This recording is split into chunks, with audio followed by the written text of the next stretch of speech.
Anh đi về thôi.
Cá lú lại thêm luôn bác ở cánh thành rất là hết cái khổ sắc.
Hello.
Kan suati rula heta tang hian kan dem thu le ama kha au kum kan du ni kan tia ama ro chu dan thila ro rel tur ni wangin sarkar le u CJM ten ni wangin khami kha dan angin a thei chi lo wang khan khami kha min phal sak lo wa chu aya chuanin kan ko lut ma nga kota Sua veng suai tu te rong kal ve zok mai ulamin tia chu kan han deal na saviawa kan deal nuwa ti chuanin kanin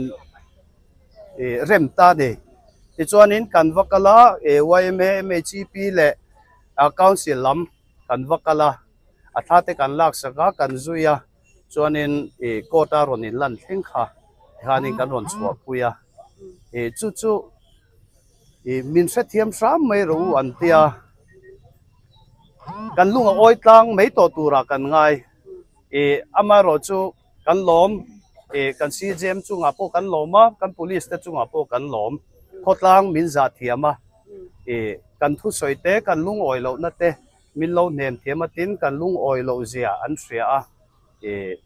min za thiam khotlang kha ke ni pon chunga kan lom ti chon voinia chuanin kan pun khom chana khan omze ril taka neya ro rel tu te laka po omze thuk tak le an ril ruwa khongai na le lainat na kha nin piluti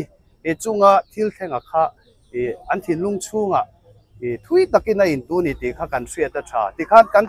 kan thil tia chu hlotling ani ti kha kan pomangai chu wang chuan lungoi de wing kan trin to ang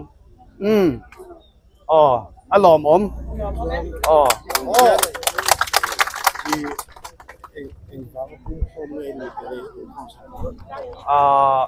apoi khoi na hi kan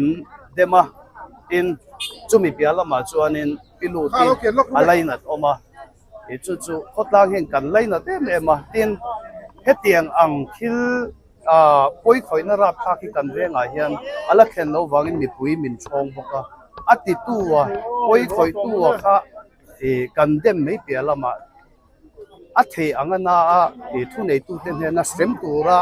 kung khom kan ni chutiang angen tu te pilu ti kan laina chia te kan tor pui chia te an chung kwa te kan laina chia khamilan tir na kha ani ver zodin moi kania ma bok branch MHP ya president kani voina kan pun khom chan hi hei kan venga pirun liani piluti rong takathat tu vanal muan chana voina hianin a ron kot don an ti awangin ma bok branch me chi pi te malak na in khotlang mi puite he twal tha na hi kan dim tak zeta pirun liani thi na hi kan lei na tatin na chung te po kan tuar puya hetiang hi veng chunga kheng to lo se ti kan du na lantir na voin hun ron pung khom hi kan ni e kan malak na te hi local council atang te wai me atang te po in min ron support hei engamazat member po an ron kala kan local council chairman hovin voina hianin kan ron thok chua ka tin hei wai me te po in kan min lak puya ni an mani in voina hemi pun khom kan rot na te hi adar zau thei ang berin WhatsApp group ate min post sakatin khohar chung kwa kan neya ni zan lama te tin khohar len puina ate po voin lama te thanem ngai ta kakal turin som na te min lo siam saka kan lom tak se ta tin local council lama tang po in veng chung WhatsApp group lian bera voina MHP te na pun khom kan huai hot te hi min ron troi om turin som na an ti chuak boka local council chunga le branch YMA chunga kan lom em ani voina yan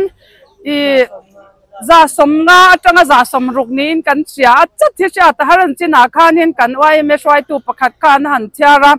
za somnga atanga za somruk vel ni in kan sia ti ni malak zui zer dan hi kot thutluk na te hei sia tala ni lawa tu na hianin judgment fel takala om lawa kot thutluk na zirin lung oi na angza na te thutluk na kotin na siam lawa ni chuanin atul ang zela khotlang swai tu te kai swai na hnuaya malak zel kan tu mani